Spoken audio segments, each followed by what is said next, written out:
today we're going to be talking about how to write your first blog and why you should. And just to kind of give you a little bit of background on myself, I am a teacher. My full-time job is I'm a teacher at a small community college.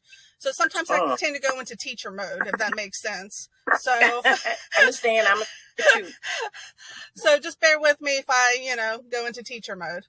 But so as a teacher, I think it's important to talk about why we want to do something or why we want to learn something.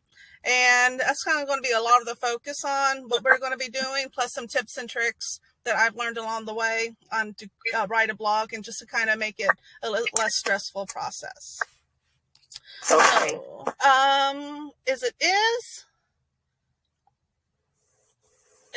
I see IZ and welcome. Yeah, hi. Hello. Hello. Thank you for joining us. Just so you're aware that this is being recorded, and I'll be sharing the link, after I get it done, do any kind of editing that I may need to do. Okay? Okay, great. Thank you. Okay. So let's go ahead and get started. Let's see, we go into present mode here.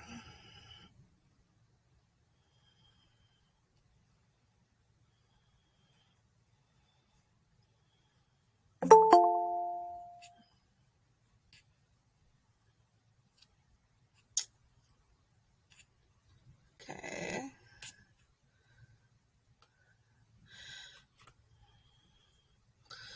So what this is basically what you saw on the meetup invite. So we'll be building our first blog. We'll be building on our website by writing our first blog. So the first meetup that I did, it's probably been a couple of months ago now. We started working on how to build a WordPress website for free. And, blogging is one of the best ways to get your business found and to share with your current or future customers a little bit about you, your personality, and what they can expect. So what the agenda is going to be is like why write a blog, how to get started with your blog, how does blogging help SEO, and some tools and tips that I've learned along the way that just kind of make it a little bit less stressful process. So why to write a blog? So the way search engines work, whether that be Google, that be Bing, even YouTube. YouTube is the biggest search engine out there, the second biggest after Google. Is they use robots called web crawlers. They crawl around the website. They look for specific keywords or long tail keywords, like long tail phrases, to find specific keywords that people are searching for whenever they do a search.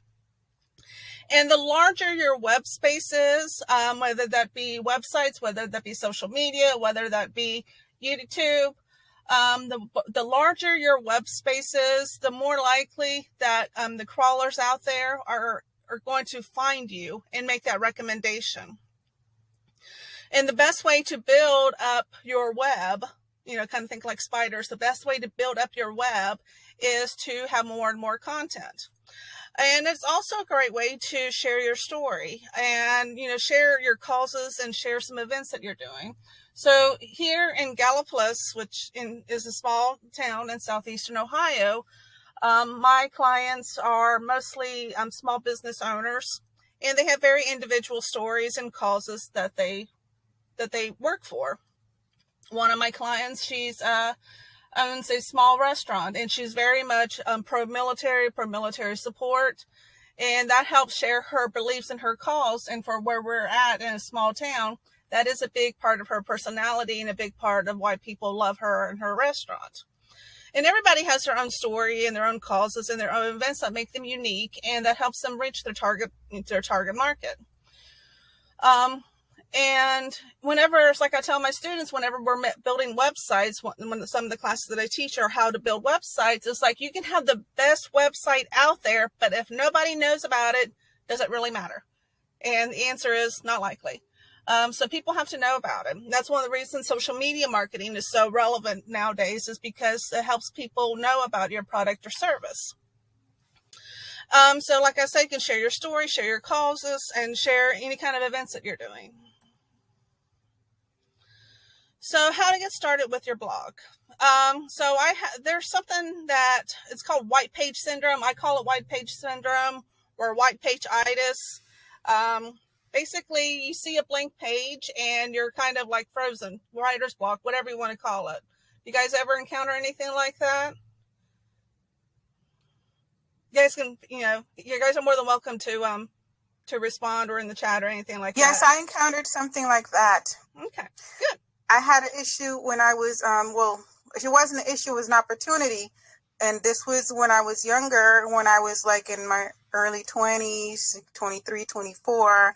And I happened to just on my own get in touch with, I had a business background, and I had gotten in touch with the, I forgot what his position was, but he was some type of, he had a position at a magazine, and it was like an accounting and business magazine. And I somehow was able to get him to allow me to write an article. Like I said, and I had just, graduated college a couple of years, like 23, 24. And however, somehow I went into some kind of fear, I don't know, something, whatever, and some kind of block. And I'm sorry to say, I never ended up writing it. Something stopped me. But I created the opportunity, but then I wasn't able to, get myself to do it. Yeah. And it's hard because you're just like, you're sitting there and you have a blank page. It's like, it's overwhelming, that fear. And I used to volunteer with Girls Who Code. And one of the things it was a story that they shared that stuck with my mind. They was trying to, Girls Who Code is an initiative to try to get girls more involved in STEM and coding. And they said that women and girls have this fear of just like failure. And like they didn't want to write anything on there was a girl in class who did not want to get started because she was afraid that she would mess up. And whenever they actually looked at her history, they saw that she tried several things, but she kept backing it out because she was afraid it was wrong, instead of just going through the process of let it be wrong and then just figure it out. And whether it's fear of failure, whether it's just not sure what to do, you're afraid to make that first step, analysis paralysis. Fear of failure, fear of mistake, fear of success, all of those. Oh, yeah. And it's so funny that we have that, women tend to have that fear of success, of failure, of all of everything, anything. And for some reason, men is like, which I find, I don't know, I just find that comical at the same time. Men, not so much. They always think they're the greatest. Yeah. Almost. Most of them. But, so the way that I kind of, like if when I'm teaching how to build a website, we use templates or we use WordPress and then we just kind of make it our own because having that white space was overwhelming. Same thing with writing. I like to, the way I usually do it is I break down to who, what, why, when, where, and how. So if for you on that article, it could have been like, and I make it very short and actually have a screenshot. Yes. Go ahead to the next screen. So I just do this in Notepad. So I was writing an article for an event that we do here in Gallipolis called Gallipolis and Lights. And it was for a restaurant, one of my clients. And it was putting a blog on her website. So it's very simple. Who, what, when, where, how, and if I can, and why. Let me see if I can move that head. Ever so. Okay. Who, what, when, where, how, and why. And then I put some links in there. But it's just very short, and just make a notepad of put those who, what, when, where, how, and why, and just short bullet sentences. It does not have to be grammatically correct. It does not have spelling check. It doesn't have to do anything. Just, you can see there's typos in here because I didn't care about typos. I was just putting stuff on there. So for the who, I put Gallipolis and Lights was created by, those people, and then was sponsored by volunteers. What it is, it's a lighting of the Gallipolis Park and has sponsored trees.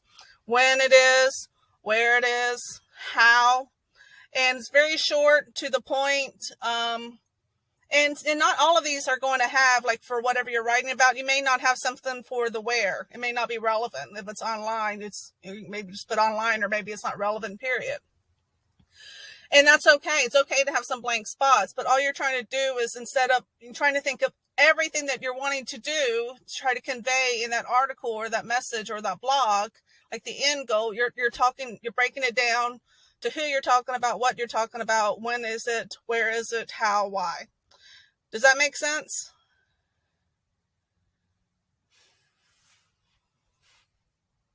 Does that make sense for right now? Okay. And an acronym is another fun way to, if you're having like writer's block. So Galliplus on lights. So say I was going to start with the word lights, and just like make a sentence or a bullet item from every letter in the word lights. It could be like a fun way just to kind of get the idea juices flowing. So lights, it could be L would be light up, Galliplus, and I can't think of the rest of the ones right now, but it can be like it's just an activity, a fun activity to get the brain juices flowing. So you can make it an acronym and just make it into bullet points, or you can do the who, what, when, where, how, and why. Because I find like most often the struggle is just getting started. So is that acronym that you're talking about, is that's almost like a writing prompt, something that just prompts you to get started a little? Yeah, it's just like a writing process just to get things flowing. Yeah. And which you may or may not keep when you finish. Exactly. Yeah. You just get started and just kind of grease the wheels, I guess, in your gears and your brain a little bit. Focus on that instead of your end goal, because sometimes that's overwhelming. Thinking on your end goal, you need to write this article for XYZ, and that's overwhelming. It's like you're not worried about that. You're just going to let things get started naturally by just having some fun with this acronym and see what you can build off from there. You know, lights, like I said, if I was going to do lights, it could be light up Galliplus, and the I can be, I don't know, I's hard. I have to think a little bit more about that one. G could be just like, you know, Galliplus. H would be Hallmark Town. Our lights here kind of make this into a Hallmark Town.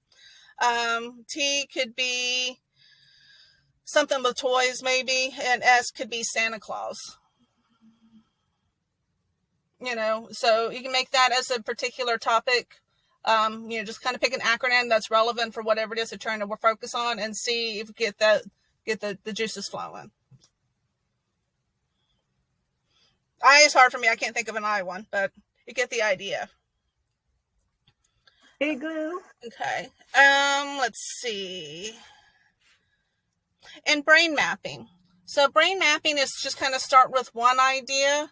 And just I didn't really have a visual for that, but basically you just start with one topic. So say I was going to do Galliplus and lights, and write that on a piece of paper, and you draw a line out to another circle. It's like, what does that mean? Okay, it's in Galliplus. It's really very similar to what this is, the who, what, when, where, how. But if that's just too little bit structured and you like to be more of a visual, just like, you know, drawing things out, because some people like that's too structured and they like to be more creative in their thought process, and just to, you know, do a brain mapping or a brainstorming session. But those are some of the ways that you can kind of get started with a topic and come up with ideas to actually put the content into your blog. Does that make sense? Yeah. The other thing that you can do, one of my clients, they have a podcast that they were a guest speaker on. So what we're going to do with that, we're going to make transcripts of the podcast or the videos that you may have done. So that could be just as simple as just typing out the transcript and making that into a blog, and then actually giving them a link to the full episode, whether it be on YouTube, you know, whatever the link is, wherever the link for the video or the audio lives, make it a transcript onto your blog and provide the link for them to go visit to hear or watch the thing entirely. So those are ways that you can kind of get started with getting past that white page-itis, and just some resources on how to use content that already exists for your blog. So here's the second page here's the second part of that, of what this was. And you can see on the bottom, I start putting some links. So one thing that you also want to do whenever you're writing your blog, you want to have some hyperlinks. So part of what search engines look for, they want to see if there's any kind of active links to external resources that are not part of your particular website, and also internal links. So for example, let me go to here real quick.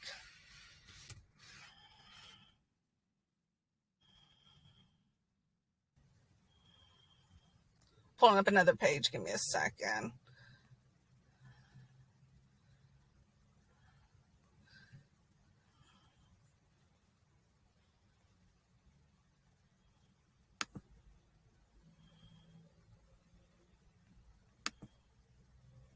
Give it a minute to load. But so you want to have links that go for external outside resources and also internal links. And whenever this loads, I'll show you what I'm talking about. So that's the one I mentioned for the Gala Plus Sunlights. And the purpose of that, that's just going to help build up your authority with the search engines. So one of the things that I've did in here is, just I wrote the content. And one of the things we'll also talk about as a tip is embedding a video in here, because what that does is, and not an ad, but just like a video. So this is Andy Williams' Most Wonderful Time of the Year. So that will help keep people on the page if they want to watch, Andy Williams singing that. And that's going to reduce your bounce rate, and that will make Google rank you higher if you stay on a web page. Now, that's really important is the fact that it's embedded in here and not a link jumping out to YouTube. We don't want that. We want it to stay here on our web page, on our blog page. So what I did, to kind of go back to my writing process, I drafted it out. And drafting it out, like you will see typos, and that's fine. I'm not worried about typos. One of the reasons I really like Notepad, it doesn't yell at me when there's typos. I don't want to be corrected right now. And then this, I put some syntax. Some of it's correct. Sometimes some of it's not, because I didn't want to fight too much stuff in my mind. I just wanted to kind of jot an idea. So right here, you can see, like, it says music note. And it was just an idea. I wanted to put a music note emoji in there. And then I did eyes for italics. And the reason for that is because I wanted it to be indicated like this is the song from a lyric, the most wonderful time of the year. And this is just, me drafting it out. This is just putting something on pen to paper on a computer and just getting some ideas out there. And it does not have to be long. Blogs do not have to be long at all.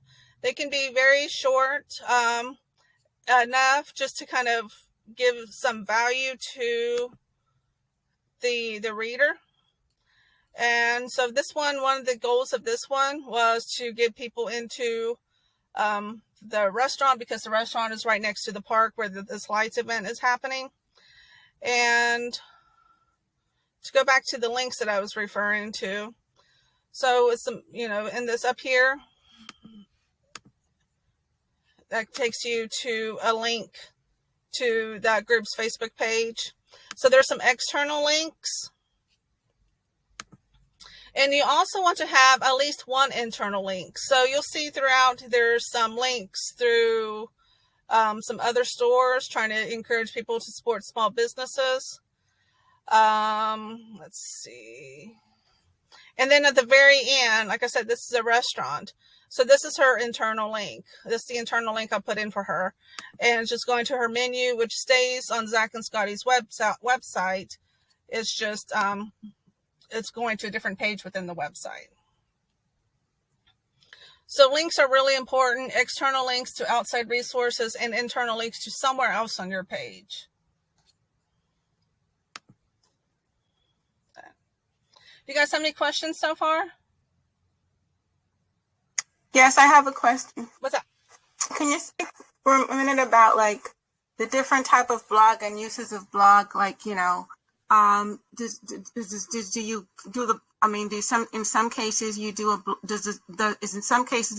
a blog first before a business, and does it monetize itself, or you build a blog and then you have a business or affiliate, something, connected to the product or whatever it is, the topic you're talking about, or after you start your business, then you do the blog to get more traffic to your business. Can you speak about that type of thing?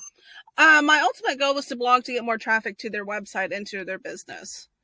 When it comes to monetization, you're talking like advertising and whatnot. Not.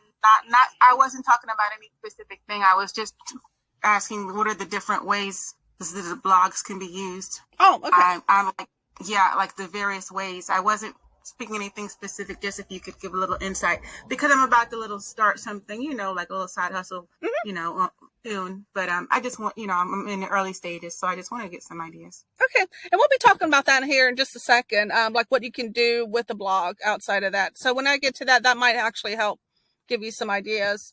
But what I do usually with the blogs that I write is like just I have clients and they have websites and they need more traffic to it. And ultimately the goal is to be informed. I have one of my clients, they do home inspections. So we want to write blogs that are going to help their target audience, whether that be real estate agents or homeowners or anything else along those lines. So this is a new client. The only thing I've really done for them so far is create like a blog that was also a checklist of things to do in preparation for the holiday time. So what we're trying to do, we're trying to provide service to their end customers, whether it be informative, whether it be entertaining, whether it be, something just to entice them a little bit. It just kind of depends upon the use case. And then when we get on, I will show you another advantage of writing blogs, especially if you're going to be doing something with social media, any other kind of outlets. Let's go. Yeah, here it is. Okay. Hold on. Let me think I'm on the wrong tab right now. Make sure I'm on the right tab here. There we go.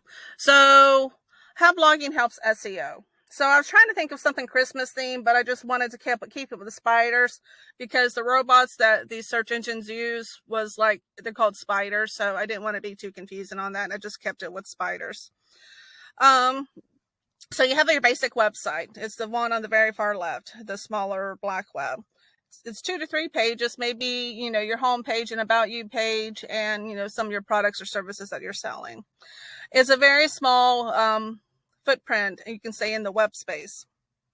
It has very minimal content of just the basics. And you can see like the spider is just like outward on the edge. It's not really touching too much onto the web. Now, the one in the middle, the blogs, is indicated by the red web.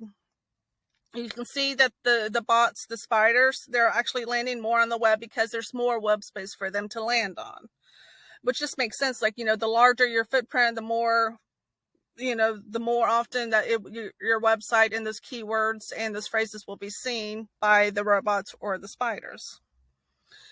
So, but what really helps it is because of the content source. So whenever you're doing any kind of content marketing or developing your content marketing strategy, it can be it's like, what do you talk about? For example, on social media, what do you talk about? Do you just, do the same thing over and over again, or how do you keep it creative and interesting? So blogs can ultimately also be a very good content source. And so what you can do with that particular blog, it can be reused in multiple ways. You can take that as a YouTube video. You can write the blog first and then make a YouTube video based off whatever the blog was about. If you were doing a how-to video, if you were doing a how-to blog, you can make a how-to video from it. And then in the links, you can reference people to your website with the blog. So I mentioned earlier, one of my clients is a home inspection. They do home inspections, and the checklist that they had, one of them was talking about, checking their fireplace or something like that.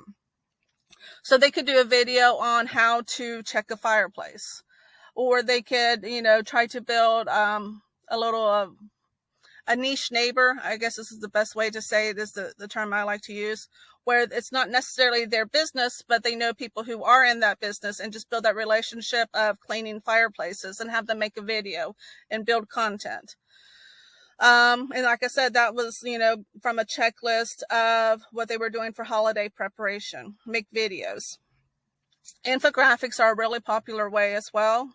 It can take the content you're trying to describe in a blog and make it in a visual appealing and make it into an infographic. And then you can embed that into the blog as well, or just put it on other social media platforms like Pinterest, Facebook, Instagram, and such, with a link back to your blog. I think, yeah, I got infographics on there twice, my bad. And social media, all the social media platforms. You can, create an image, maybe even a GIF, and then link that to the blog. Short form videos like TikTok and IG Reels. So you have long-term videos, or long form videos such as YouTube, and YouTube even has a short one now. I can't think of what the name of it is off the top of my head. But everybody knows attention span is pretty slim nowadays. But you can take a longer form video and make it into a short form video. And then you can also use your blog content as the source or inspiration for those videos. Just constantly reuse and revitalize the content. And then images. You grab images from, there's several, free stock images, stock image sources. I like Pexels and Unsplash are the ones that I usually go with, and they're free, open source, and stock photos that are really nicely done. So does that kind of help answer like the question on how I use blogs, whether it be, the starting source for something inspiration, or maybe you're doing some of this stuff right here, like social media posts, and some people are asking questions, and then you can make that into a blog post. Does that kind of help answer that question? Yeah, I mean, it answers it at least partly, because what I'm hearing you say is that the blog, at whatever point you come to do it, it can be useful at different stages along the way. Yes. You can always repurpose it. Yes. When you to a further stage or whatnot. Yes. And don't be afraid to update the blog. So something changes, but some of the content needs to be updated for whatever reason. Maybe it's a sell price, maybe it's the color, maybe it's something. And, don't be afraid to, update it and then maybe refresh it and share it again. So what's nice about blogs is that it always lives on your website. So even though it may not be the first 2 or 3 posts that people will first see, if people are Googling for a certain term, and maybe it was something you wrote about last year, Google will still find it, and they can still make a reference to, make that as a recommendation to somebody who's looking for some sort of particular topic. Somebody could be looking for something based off Easter. Easter is not, Easter is several months past and several months forward, but maybe for some reason somebody's thinking about something along Easter, and Google, if the search engine, if the search results match what somebody's looking for, they will still provide that as a resource to that individual who's looking up for Easter stuff. And it'll get them on your webpage. It'll help them, find your social media platforms. It'll help them become more aware of your product or services. So, blogs live perpetually on your website. Even if you don't see them, even though they could be a year or 2 old, something around the holiday, if it's same from last year to this year, just go ahead and reshare it, maybe tweak it a little bit and reshare it and repurpose it, like you said. Blogs can provide infinite ideas of content, source, and inspiration. And sometimes, the blogs come from a question somebody has on social media, or a question somebody has you see somebody asking a particular question on YouTube. You can answer that question. And we'll go into some other resources here just a little bit on how to find questions to answer. Because sometimes that is like the best kind of source of inspiration on what to write about if you're not sure what to write about. And that's okay. Here we go here. So when it comes to like sources of inspiration on what to write about, the ones I have in red with the little spider on it, those are freemium. So there's a cost to them, but there's a free version of it, and the free version is actually pretty good. Well done. You're not missing too much. So those are some really good resources that I like. They give you some ideas on some keywords. So let's look at one of them. Hold on, let me get it up here.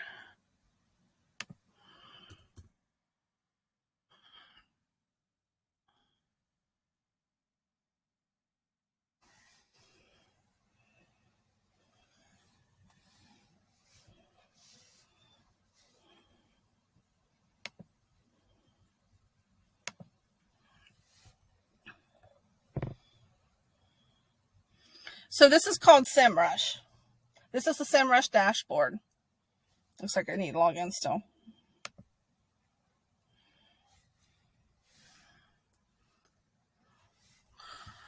So let me see if I can log in fairly easily.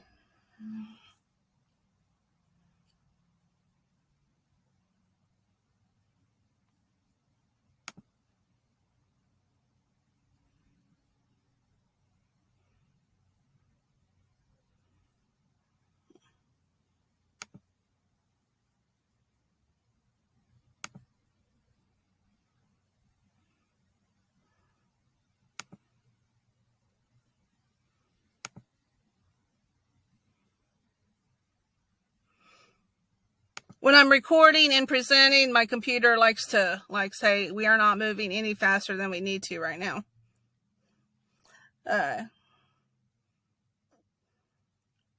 Okay, there we are. So this is the SEMrush dashboard. And if you look on the far left, and there's a lot of great tutorials on how to use SEMrush that are out there. I highly, highly recommend checking those out. So you can see SEO dashboard. Then there's keyword overview.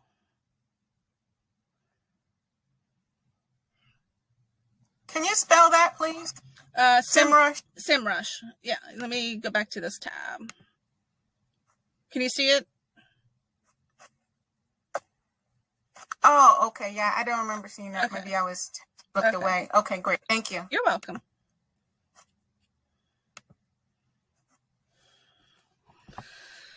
Okay, so the keyword overview. So let's do Christmas lights, Hallmark, I can't spell, and Ohio.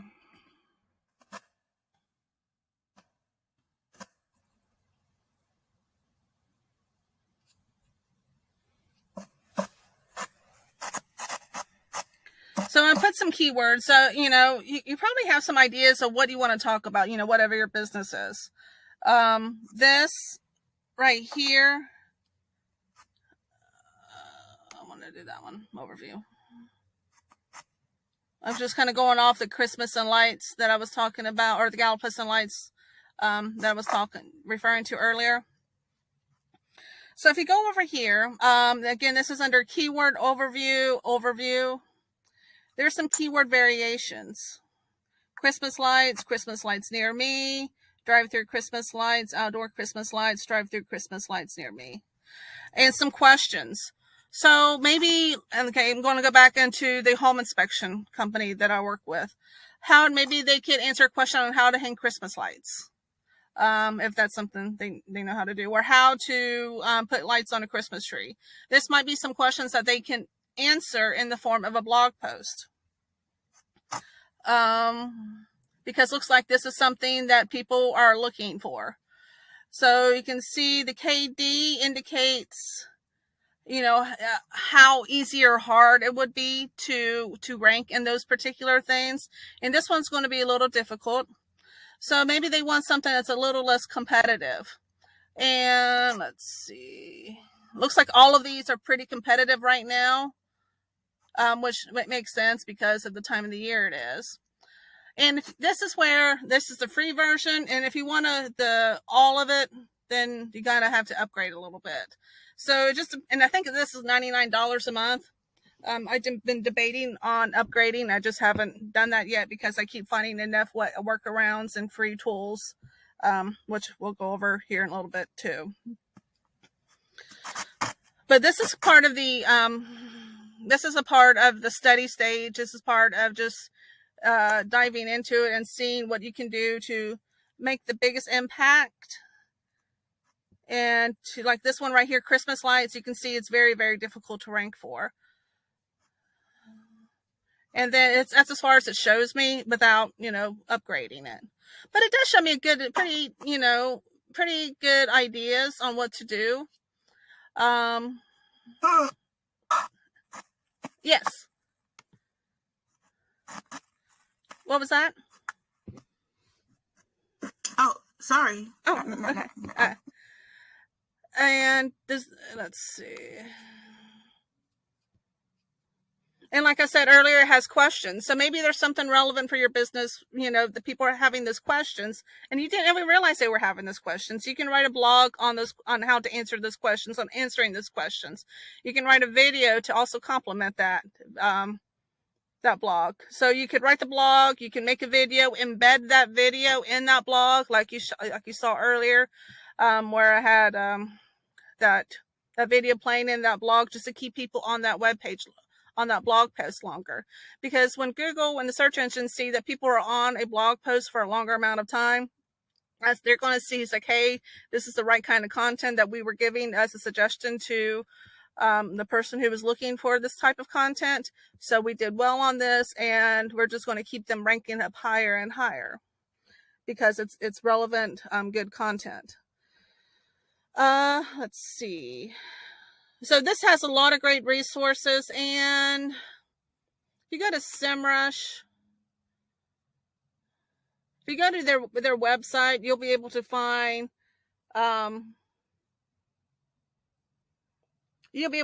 like the videos that they have, but they have a lot of great tutorial videos on how to use this tool. So I highly recommend this. Is this something that has anybody used anything like this before?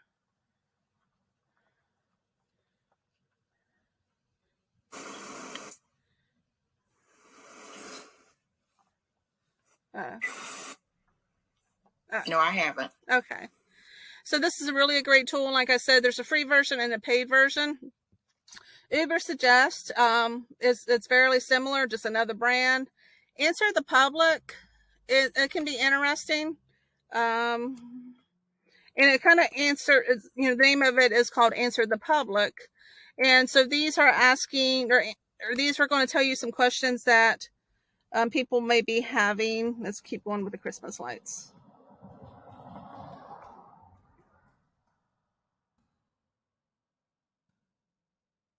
So discover what people are asking about. And again, there's a free version and then there's a paid version. I think the free version, you're allowed to use like 3 different terms up here per day. So it's not that restrictive. So there's a visualization tool. I don't particularly like this way. I prefer this way. You can see the data. Are Christmas lights on in London? So this can be really wide because I don't know what, I'm not in London. Nobody I would know would care about in London, but it could give an idea. Can Christmas lights catch on fire? So that could be an idea for the home inspection company that I work for. So these are some questions that you can answer in the form of a blog content that people are asking. So whenever they are in Google or Bing or whatever, and they're asking this, Google's going to see, hey, you wrote content that answers this kind of question. And they're going to provide that as on the search engine page. You guys see how this works? Answer the Public. Just a variety of different ways how Christmas lights can be used to, the kind of questions that people are looking for. And this is a really good source whenever you're struggling with something to write about, and just like that white page-itis comes along. Just, go to here. It's like, okay, I can answer that question. And then for me, it would be starting with the who, what, when, where, how, and why. And then specifically focusing on answering that question. So, like the one where it's like, can Christmas lights catch on fire?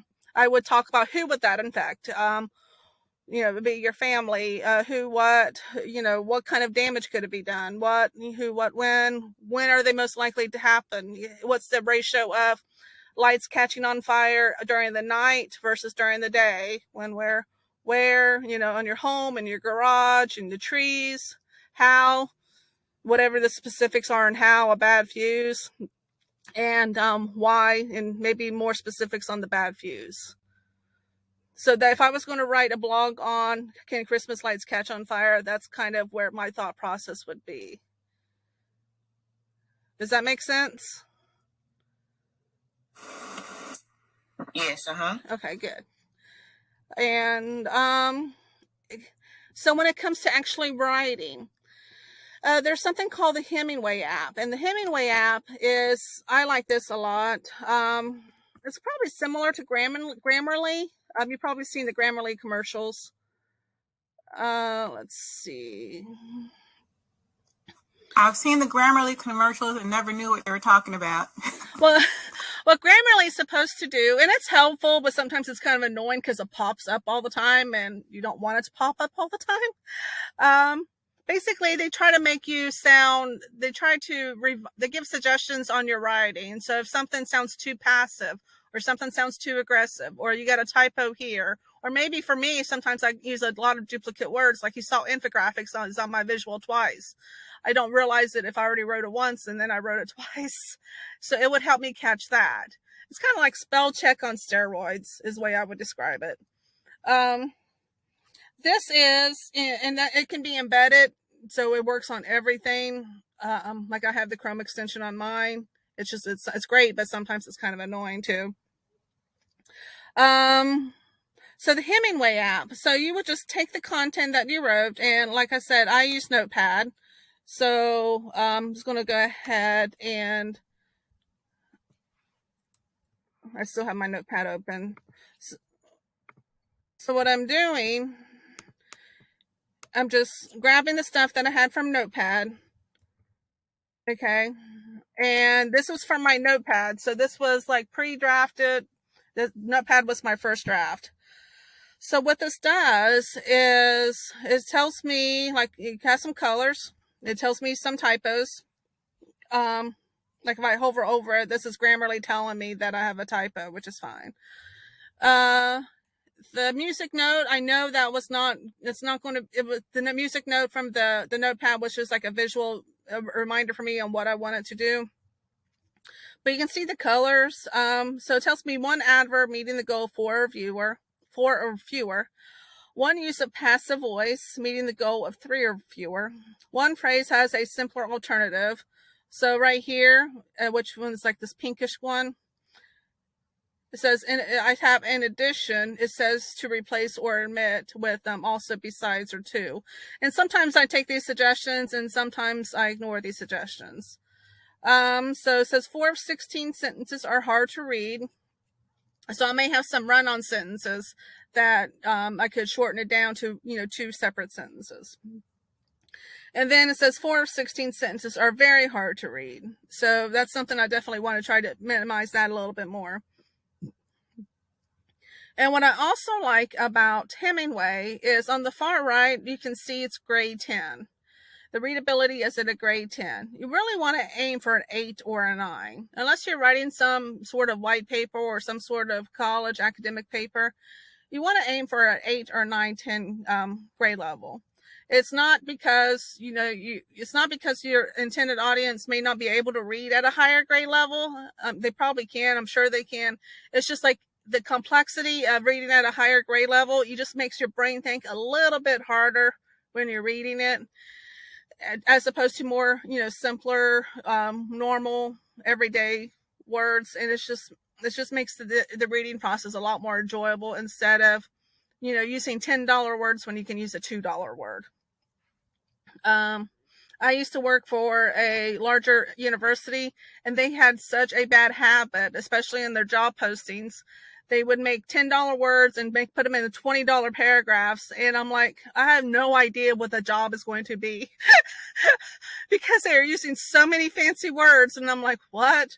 And even a friend of mine, she's a physician, she's a doctor, and she's like, I have no idea what that job is because they are using too many big and fancy words. It's like, I know, it's frustrating. We can read it, we can understand it, but it's difficult to read at a glance. And most people are going to be reading stuff at a glance unless it's some sort of academic or research thing. So you want to aim at a grade 8 or 9 just for easy readability. And this is really good about showing you what grade level you're currently at. Let's see. What else? So Google Alerts. I really like Google Alerts. And this can be delivered straight to your email if you want to have set up such. So Google Alerts is free. Monitor the web for interesting content. So when you go to Google Alerts, you can set it up for, whatever it is that's relevant to your space. or what you're trying to do. So I'm going to type in something for Gala Plus. And you can create an alert. You can show options, how often you want it. I'm going to leave everything at default and just click create alert. And what this does, you will actually get an email, and it will show you things that are happening in the news relevant to whatever that topic is. So I have one, like I said, one of my clients, they do home inspections. I have Google alerts for home inspections. Sometimes I take any kind of articles or anything interesting that I find, and I share it on social media, because it's not a competition. It's a compliment to what they do. Or I take that as like, that's a really cool idea. I'm going to do the same thing. Obviously not plagiarize or copy it, mimic it completely, but that's a really good idea that they had. I'm going to do the same thing for this business here.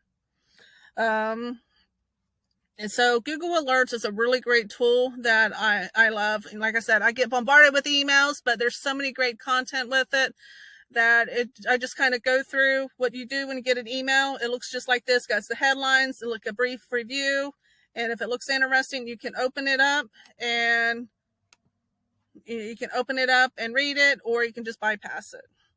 But it just gives you a really brief of anything that's happening on the World Wide Web specific to what you're looking for, those alerts. So I have some stuff with Amazon Web Services. I do a lot of AWS stuff on the side. These are some of the names of my clients. So if anything that happens in the news, I want to kind of make sure that, I see it.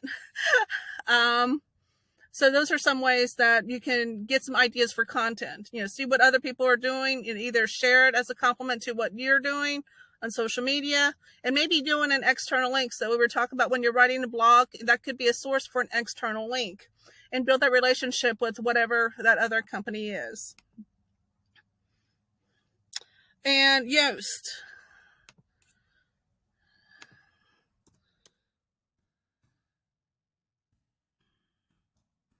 So Yoast is a great resource too. Let's see. Okay. Yoast is a great resource as well. It can, there's a lot of different tutorials in here. Up here, you can hit Learn SEO. And there's free and premium. This one, I do have the premium version. I think it's worth it. And also, one of the reasons that I have the premium version is because they have a nice plugin for WordPress that I use. So that's another reason why I do have the premium, is because I like their plugin and I like their content. But the free has a lot of great stuff. SEO Academy. I assign this sometimes as homework to my students, depending on the class that I'm teaching. Let's see. Let's go to their SEO blog. So they have SEO guides, and they just have, they have monthly, I think, webinars about the changes that Google is doing, how that affects SEO. One of the funny things about SEO is the fact that it's such a moving target. It's really hard to build your content to hit whatever their new target is. So the best practice is just to kind of build good content consecutively, consistently, and that is going to give your customers what they want. You don't want to build for what Google wants. You want to build for what your customers want. And because those two will align eventually with what Google's looking for and what your customers are looking for, because your customers are Google's customers as well. So this is a Learn SEO. They have upcoming events. So there's free workshop on structured data. And so there's a lot of great stuff with Yoast. And this is these types of events, I believe, are free as well. There's just a lot of great stuff on this website. Like I said, on some of the courses, I assign them as assignments to my students. Okay. So those are some really great resources, like the ones in red. I think that's Google telling me I'm about out of time. Okay. All right. So get back over here. So on the content in red, those are some links that will help you, give you some specific keywords to look for, to use in your blog. Now, you want to be mindful not to do any kind of keyword stuffing. So you want to, those keywords you're going to use to be organic. You just want it to be organic. You want it to be natural. You want to just try to find a way to use them naturally. You don't want to just keep stuffing keywords in there, because Google will actually look down upon that if they see just a lot of keyword stuffing, just using keywords for the sake of keywords. So tips, keep the reading at an 8th grade level. The Hemmingway app helps with this. Use keywords and long tail phrases. So going back to the lights thing, Gallup and Lights, for example, has been noted in Ohio magazine. It's become one of the more local attractions here in the state of Ohio. So I've been capitalizing on Gallup and Lights because it has built the momentum that it has. So that's more of an example of a long tail phrase. Or Christmas lights in Ohio is an example of a long tail phrase. Keywords, more specific keywords.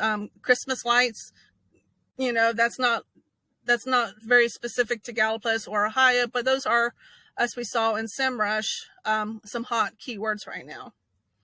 Read it multiple times and out loud. Just go over the flow, make sure you don't have any duplicate words. Spell check is great. Hemmingway app is great, but they're going to miss things. So just make sure that it reads right by reading it out loud, and have others read it as well. If the videos are relevant, add videos. You saw on that one blog page with the most wonderful time of the year. I've added that in there to keep people on the page longer, and just to kind of build up the feeling of Christmas and whatnot. And ultimately it helps reduce the bounce rate.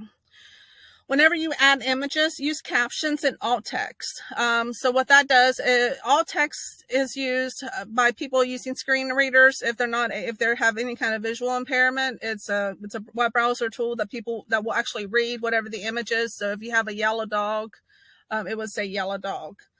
And captions can also be helpful. So those are like when the spiders are crawling. Spiders cannot read pictures. They have to read the text associated with that pictures. So that can be captions, or that can be any kind of alt text.